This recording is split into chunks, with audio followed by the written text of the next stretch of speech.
താഴ്ച മോഹിച്ച് കാണാൻ വന്ന കേവിന്റെ അകത്തേക്ക് ഓരോ പടിയായിട്ട് ഞാൻ ഇറങ്ങി. ഇവിടെ വരാൻ വേണ്ടി തീരുമാനിച്ച എന്റെ ബുദ്ധിയെ ശക്തിയെ ഞാൻ 101 ബഹുമാനിക്കുന്നു. നമ്മൾ പോണത് ബേലങ്കേവിലേക്കാണല്ലോ. അതിന്റെ അടുത്തുള്ള റെയിൽവേ സ്റ്റേഷൻ തടിപത്രി. ടിക്കറ്റ് 255 ഹൊയ്. അടുത്തതായി വന്നത് സമൂസക്കാരൻ. 30 റുപ്യക്ക് 6 സമൂസ ഒരു മുളക്. ലാഭല്ലേ? എന്തായാലും ഞാൻ വാങ്ങിയില്ല. ഊരി പോണ പാന്റും ചെട്ടിട്ടൊരു ചന്തയും കണിയണ്ടു. നല്ല തുടക്കം. ഹായ്. മഴത്തിലെ പൂവൊന്നും പറിക്കാൻ പാടില്ല. ഇഷ്ടമുള്ളതിനൊക്കെ വെറുതെ വിടുക. അതാണ് അതിന്റെ ഭംഗി, അതാണ് അതിന്റെ ശരി. പെട്ടെന്ന് എന്റെ വെകുത്തരം പുറത്തു ചാടി ഞാൻ ഷാറുഖ് ഖാൻ കഴിച്ചു.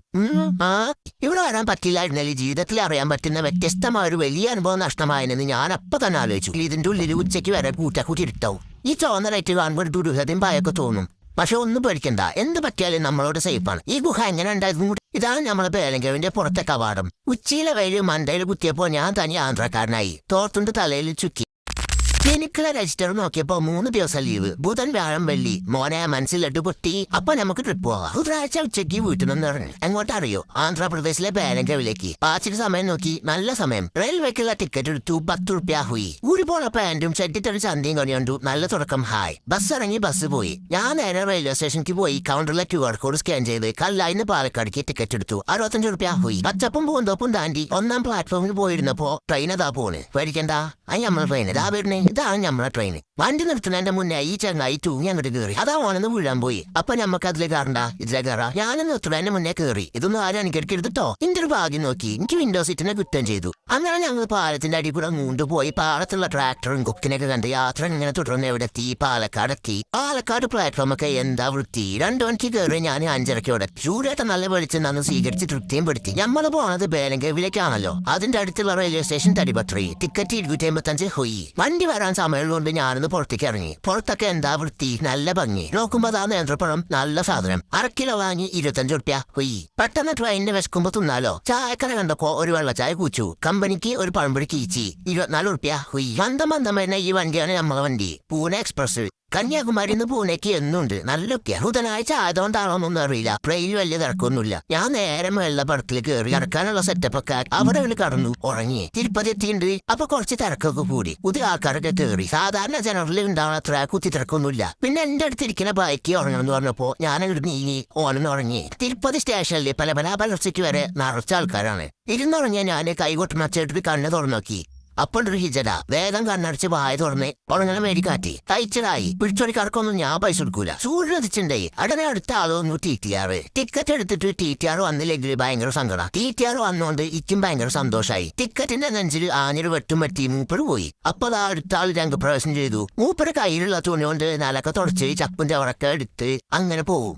ആരേലും എന്തെങ്കിലൊക്കെ കൊടുത്താ വാങ്ങും. വരണ്ട പാടങ്ങളും നിരന്ന പറമ്പും താണ്ടി ട്രെയിന് തടിപത്രി. ഞാൻ എന്നിട്ട് ട്രെയിൻ ഇറങ്ങിയിട്ട് പരിചയപ്പെട്ട ബാക്കി ടാറ്റയ്ക്ക് കൊടുത്തു തിരിയുമ്പോ മുന്നിൽ നിൽക്കണ അണ്ണനുണ്ട്. ക്യാമറ കണ്ടവെങ്കിൽ ഷർട്ടത്തെ ചുളിയൊക്കൊന്നും മൂർത്തി. തട്ടിപത്രി സ്റ്റേഷനിൽ എത്തിയപ്പോ സമയം 9 മണി കഴിഞ്ഞ് 1 മിനിറ്റ്. വീഡിയോ എടുക്കുമ്പോ അങ്ങനെ കഷ്ണായിട്ടാ കാണുന്നത്. ശരിക്കും 9:01 ഫുള്ളായിട്ട് കാണുന്നുണ്ട്. ഓവർ ബ്രിഡ്ജ് കയറാൻ മടിയായതുകൊണ്ട് ഞാനും ഓനെ പോലെ പാളത്ത് കൂടെ ക്രോസ് ചെയ്തു. ഇതും ആരും അനുകരിക്കരുത് ട്ടോ. അപ്പുറത്ത് ചെന്ന് ടാപ്പ് ഞെക്കി നോക്കിയപ്പോ വെള്ളം വരുന്നുണ്ട്. മോളിൽ അത് ആരോ പല്ല് തേച്ചു ഉപേക്ഷിച്ചിട്ട് പോയ പ്രകൃതിദത്തമായ ബ്രഷ്. ഞാൻ എന്റെ ആധുനികമായ ബ്രഷ് എടുത്ത് അതിൽ പേസ്റ്റ് തേച്ച് തലങ്ങും വെലങ്ങും കരകരാക്കിരിക്കിരി കുരുകുരു നന്നായിട്ട് അങ്ങോട്ട് പല്ല് തേച്ചു. പല്ല് തേച്ച സന്തോഷത്തില് ബാഗ് ഒരു പഴം എടുത്തിട്ട് അതങ്ങോട്ട് തിന്നു. തടിപത്രി റെയിൽവേ സ്റ്റേഷനിലെ ഈ സ്റ്റാളിൽ ബഡ്ജറ്റ് ഫ്രണ്ട്ലി ആയിട്ടുള്ള ഭക്ഷണം കിട്ടും. TTRമാരൊക്കെ ഇവിടുന്ന് കഴിക്കുന്നുണ്ട്. സ്റ്റേഷൻ നേരെ പുറത്തേക്ക് ഇറങ്ങി. ഇനി തടിപത്രി ബസ് സ്റ്റാൻഡിലേക്ക് പോകണം. ബസ് സ്റ്റാൻഡിലേക്ക് പോകണമെങ്കിൽ 4 കിലോമീറ്റർ. ഓട്ടോറിക്ഷയ്ക്ക് 150 റുപ്യ. ഷെയർ ആണെങ്കിൽ 30 റുപ്യ. ഇന്ത്യയിൽ ആവശ്യത്തിലധികം സമയമുള്ളതുകൊണ്ട് ഞാൻ അവിടെ ഓട്ടോറിക്ഷയിൽ കയറിയിരുന്നു. ഷെയറിനുള്ള ബാക്കി ആൾക്കാർ വന്നു. അങ്ങനെ ഞങ്ങൾ 5 ആൾ കൂടി ബസ് സ്റ്റാൻഡിലേക്ക് പോയി. അവിടെ എത്തിയപ്പോൾ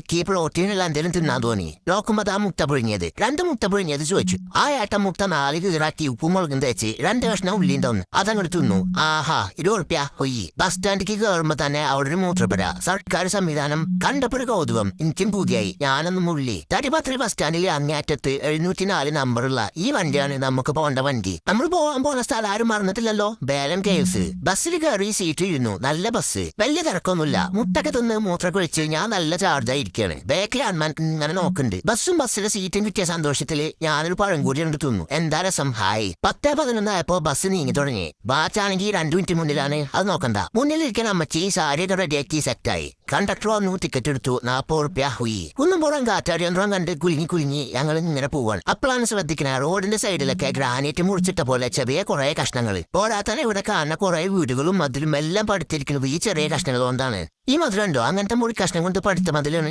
ഈ കല്ലാണ് ഇവിടുത്തെ മെയിൻ താരം. എവിടെ നോക്കിയ ആളുണ്ട്. കുറച്ചുകൂടി മുന്നിക്ക് പോയപ്പോ മുറി കഷ്ണത്തിന്റെ ആറാട്ട്. ഇവിടുത്തെ മേൽമണ്ണിന്റെ അടിയിൽ ഫുള്ള് പാറയാണെന്നാ തോന്നുന്നത്. അത് കണ്ടോ, മല വരെ കല്ല് പീസ് വെച്ച് അടുക്കി വെച്ച പോലെ ഉണ്ട്. അങ്ങനെ ബേലങ്കവിന്റെ സ്റ്റോപ്പെത്തി ബസ്സിന് ഇറങ്ങി. ബസ് പോയി. ദാ സമയം 11:06. ഇതാണ് നമ്മളെ ബേലങ്കവിന്റെ പുറത്തെ കവാടം. ഉച്ചയിലെ വെയില് മണ്ടയിൽ കുത്തിയപ്പോ ഞാൻ തനി ആന്ധ്രക്കാരനായി. തോർത്തുണ്ട് തലയിൽ ചുക്കി. ഉച്ചയ്ക്ക് ഭക്ഷണം കഴിക്കാനുള്ള തട്ടുകട ഉണ്ടെന്നൊക്കെ നോക്കി വെച്ച് ഞാൻ ഉള്ളിക്ക് നടന്നു. ആഹാ, എന്ത് നല്ല വിജനമായ സ്ഥലം. എനിക്ക് ഇങ്ങനത്തെ സ്ഥലങ്ങൾ ഭയങ്കര ഇഷ്ടമാണ്. ആളുണ്ടാവരുത്. ആള് കൂടിയാൽ സ്ഥലത്തിന്റെ രസം പോയി. മനുഷ്യന്മാരുടെ അതിപ്രസരം ഇല്ലാത്ത സ്ഥലം കാണണമെങ്കിൽ ഇവിടെ അങ്ങനെ തീർച്ചയായിട്ടും വരണം. വെയില് മുഖത്തടിച്ച് സ്വാതന്ത്ര്യം കളയണ്ട വിചാരിച്ച് ഞാൻ എന്ത് ചെയ്തു? മായാവിലെ ശ്രാങ്കായി. ആശാൻ പൊരിവയലത്ത് വരണ്ട് നിൽക്കണ ഈ മണ്ണിൽ ഉയർന്നു നിൽക്കുന്ന മരങ്ങളിൽ ഏറെയുള്ളത് ആര്യവേപ്പാണ്. മരത്തിന്റെ ഇടയിൽ കൂടെ അവിടെ നമുക്കൊരു ബുദ്ധന്റെ പ്രതിമ കാണാം. ഞാൻ ഈ നടവഴി കൂടെ മെല്ലെങ്ങനെ മുന്നോട്ട് നടന്നു. അപ്പോഴാണ് എല്ലാ മരത്തിനോടും പിളങ്ങി ഒറ്റയ്ക്ക് നിൽക്കുന്ന ഒരു മരം എന്റെ ശ്രദ്ധയിൽപ്പെട്ടത്. അതിലാണെങ്കിൽ നല്ല ഭംഗിയുള്ള പൂവും. അടുത്ത് ചെന്ന് നോക്കിയപ്പോ കൂടുതൽ ഭംഗി. ഞാനൊന്ന് തൊട്ടുനോക്കി.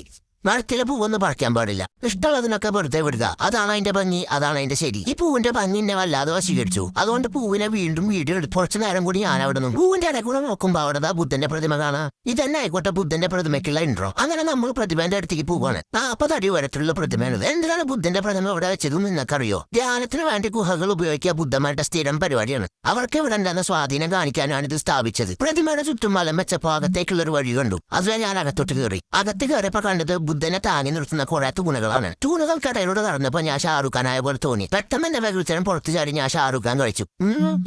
നാടകം അഭിനയം കഴിഞ്ഞ് പ്രതിഭ പുറത്തേക്ക് ഇറങ്ങി. ധൈര്യമായതുകൊണ്ട് തോർത്തോണ്ട് മുഖം വീണ്ടും മൂടിക്കെട്ടി. ഇപ്പൊ ഞാൻ അൻവറിലെ പൃഥ്വിരാജിനെ പോലെ തീവ്രവാദിയായി നടന്നു. കേവിന്റെ അടുത്തേക്ക് നടന്നു പോകുമ്പോഴാണ് പുറത്ത് കുറെ മോട്ടോർ വർക്ക് ചെയ്യുന്നത് കണ്ടത്. ഇതെന്താണ് സാധനം, എന്തിനാണ് വർക്ക് ചെയ്യുന്നതെന്നും ഒരു പിടി കിട്ടില്ല. ഓണ വഴിച്ച് സൈഡിലേക്ക് അണ്ണന്മാരോട് ചോദിച്ചു. ഓരോ തെലുങ്കിൽ എന്തൊക്കെയോ പറഞ്ഞു. എനിക്കൊന്നും മനസ്സിലായില്ല. 1-2 ഐസ്ക്രീം പാർലറും ഫിഷ് പായും ഒക്കെ സൈഡിലായിട്ട് കാണാനുണ്ട്. ഇവിടെ അധികം ആരും വരാത്തതുകൊണ്ട് കടകൾ കുറവാണ്. ഇതാണ് നമുക്ക് ടിക്കറ്റ് എടുക്കാനുള്ള കൗണ്ടർ. കുട്ടികൾക്ക് 50, മുതിർന്നവർക്ക് 70. ഞാനൊരു കുട്ടിയാണെന്നാണ് എന്റെ മനസ്സിൽ. പക്ഷെ വേറെ ആർക്കും ഇത് മനസ്സിലാവാത്തോണ്ട് ഞാൻ അഡൽട്ടിനുള്ള ടിക്കറ്റ് എടുത്തു. 70 റുപ്യ പോയി. ഈ പീഡം കടന്നാണ് കേവിലേക്ക് പോകാൻ. അത് തന്നെയാണെന്ന് കറക്റ്റ് അറിയില്ലെങ്കിലും ഊഹാപോഹം വെച്ച് പോയതാണ്. അപ്പൊ എൻട്രൻസ് എന്നൊരു ബോർഡ് കണ്ട പുറപ്പിച്ചു. ദാ ഒന്ന് തിരിഞ്ഞപ്പോ തന്നെ കേവിന്റെ പുറംഭാഗം കാണാണ്ട്. ഞാൻ മെല്ലെ കേവിന്റെ അടുത്തേക്ക് നടന്നു. കേവിന്റെ എൻട്രൻസ് നല്ല വട്ടത്തിൽ കെട്ടി കുട്ടപ്പനാക്കി വെച്ചിട്ടുണ്ട്. ഇവിടെ കിട്ടുന്ന കല്ല് വെച്ചിട്ട് തന്നെ നല്ല അലങ്കാര പണികൾ ചെയ്ത് മൂടി കൂട്ടി വെച്ചിട്ടുണ്ട്. ടിക്കറ്റ് കീറാൻ വന്ന ആളെ കണ്ടപ്പോ ഞാൻ ടിക്കറ്റ് കൊടുത്തു. ടിക്കറ്റിന്റെ നടുക്ക് കീറി എനിക്ക് തന്നു. ഞാൻ കേവിന്റെ അകത്തേക്ക് നടന്നപ്പോ ആദ്യം തന്നെ നമുക്ക് കാണാൻ പറ്റുന്നത് സേഫ്റ്റി പ്രിക്കോഷൻസ് എന്നൊരു ബോർഡാണ്. അതിലുള്ള കാര്യങ്ങളൊക്കെ വായിച്ച് മനസ്സിലാക്കി. ദാഹിച്ചും ഒഴിച്ച് കാണാൻ വന്ന കേവിന്റെ അകത്തേക്ക് ഓരോ പടിയായിട്ട് ഞാൻ ഇറങ്ങി. ഇറങ്ങുന്ന നേരത്ത് തന്നെ അകത്തുനിന്ന് ആരോ കയറിയിട്ടുണ്ട്. ഈ കാണുന്ന കല്ലാണ് ഇവിടെ ഏറ്റവും കൂടുതൽ കിട്ടാനുള്ളത്. അത് വെച്ചിട്ട് തന്നെയാണ് ഇവിടുത്തെ എല്ലാ പരിപാടിയും നടക്കുന്നത്. ഈ കല്ലിന്റെ സാന്നിധ്യം കൊണ്ട് തന്നെയാണ് ഈ ഗുഹ ഉണ്ടായത്. ഫീസി കുറഞ്ഞ വണ്ടി കാറ്റം വലിക്കുന്ന പോലെ വന്ന ആ ഏട്ടനോട് കേവനുണ്ട് ചോദിച്ചു. സംഭവം കിടക്കനാണെന്ന് ആ ഏട്ടന്റെ ഒറ്റ ഡയലോഗ് മനസ്സിലായി. ഗുഹന്റെ ഉള്ളിൽ ഗുഹ, ആ ഗുഹന്റെ ഉള്ളിൽ തേനീച്ചന്റെ അട. തേനില്ലാത്ത അടയോണ്ട് മുട്ട കാട്ടിയിട്ട് കാര്യമില്ല. അതുകൊണ്ട് നമുക്ക് നേരെ അടിക്ക് പോ. ഗുഹന്റെ തുടക്ക ഭാഗത്ത് തന്നെ കല്ല് നല്ല ഡിസൈനിലിട്ട് ചൊറുക്ക് കൂട്ടി വെച്ചിട്ടുണ്ട്. അവിടെ 2 പേരിന്ന് കഥ പറയുന്നുണ്ട്. പണ്ട് കാലത്തായിരുന്നേല് ആ 2 പേര് ബുദ്ധ സന്യാസിമാരായിരുന്നേനെ അല്ലേ? അകത്തേക്ക് നടന്നിട്ട് മുകളിലേക്ക് നോക്കിയപ്പോ വാ പൊളിച്ച് നിൽക്കുന്ന ദിനോസറിന്റെ വയറ്റിന്ന് പുറത്തേക്ക് നോക്കുന്ന പോലെയാണ് എനിക്ക് തോന്നിയത്. കേവനെ കുറിച്ചുള്ള ഡീറ്റെയിൽസ് ഇവിടെ എഴുതി വെച്ചിട്ടുണ്ട്. വായിക്കാൻ പാടിയുള്ളവർക്ക് ഞാൻ പറഞ്ഞുതരാം. അതായത് ഇതൊരു പ്രകൃതിദത്ത ഗുഹയാണ്. ഈ ഗുഹ ഈ ദശലക്ഷക്കണക്കിന് വർഷത്തിന്റെ പഴക്കം. കാലങ്ങളായിട്ട് പ്രാദേശികവാസികൾ അറിയുന്ന ഈ ഗുഹ 1884 റോബർട്ട് ബ്രൂസ് ഫൂട്ട് എന്ന ആളാണ് പുറം ലോകത്തെ കാണിക്കുന്നത്. 1989 പ്രകൃതിയിൽ പൈതൃകമായിട്ട് ഈ ഗുഹേനെ ആന്ധ്ര ആർക്കിയോളജി വകുപ്പ് അംഗീകരിച്ചത്. പാവം ഗുഹ. 2002 ഗുഹേനെ ആന്ധ്രാപ്രദേശ് ടൂറിസം ഡിപ്പാർട്ട്മെന്റ് ഏറ്റെടുത്തത്. 2003 പണികളൊക്കെ കഴിപ്പിച്ച് നമ്മളെപ്പോലുള്ള ഊർജന്റെകൾക്കും ആസാദകർക്കും വേണ്ടി തുറന്നു കൊടുത്തത്. അത് വളരെ നല്ലൊരു തീരുമാനമായി. ഇന്ത്യൻ ഉപഭൂഖണ്ഡത്തിലെ ഏറ്റവും വലിയ 2ാമത്തെ ഗുഹയാണ്. എന്താലേ? അപ്പൊ 1ാമത്തെ എവിടെയാണല്ലേ? അത് മേഘാലയയിലാണ്. മൊത്തം 3 കിലോമീറ്ററുള്ള ഈ ഗുഹേന്റെ 1.5 കിലോമീറ്റർ നമുക്ക് നടന്ന് കാണാൻ പറ്റും. കറുത്ത ചുണ്ണാമ്പുകല്ലും വാച്ചിൽ ഉപയോഗിക്കുന്ന ക്വാർട്സ് ക്രിസ്റ്റലും ഒക്കെ ഇവിടെ ഉണ്ടെന്നാണ് പറയുന്നത്. എന്നാ പിന്നെ അതൊക്കെ എടുത്തുകൊണ്ട് വാച്ചുണ്ടാക്കുന്നവർക്ക് മറച്ചു വെക്കാന്ന് ആരും വിചാരിക്കണ്ട. ഞാൻ അങ്ങനെ വിചാരിച്ചു. ഇനി നമുക്ക് ഗുഹേന്റെ കൂടുതൽ കാര്യങ്ങളിലേക്ക് പോവാം. ഇവിടെ പല ഭാഗത്തായിട്ട് ലൈറ്റ് വെച്ചിട്ടുണ്ട്. ലൈറ്റ് കൂടിയില്ലെങ്കിൽ ഇതിന്റെ ഉള്ളിൽ ഉച്ചയ്ക്ക് വരെ കൂട്ടിയിരുട്ടാവും. ഈ ചുവന്ന ലൈറ്റ് കാണുമ്പോൾ ദുരൂഹതയും ഭയൊക്കെ തോന്നും.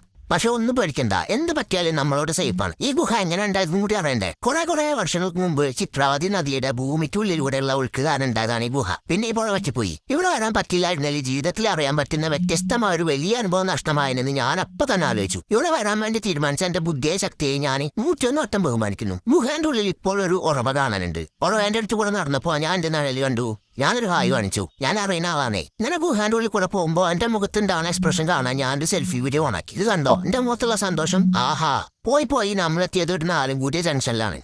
ഇവിടെ 3 വഴികൾ കാണാം. 3 വഴി 3 സ്ഥലത്തേക്ക് അതുപോലെ എത്തിക്കുക. നമുക്ക് ആദ്യം തന്നെ ഇടതുവശത്തെ വഴി കൂടെ പോവാം. മൊത്തം കാണാൻ ഇനിയും സമയം വേണം. ബാക്കി വീഡിയോ ഉടനെ തരാം. അതുവരെ ബൈ.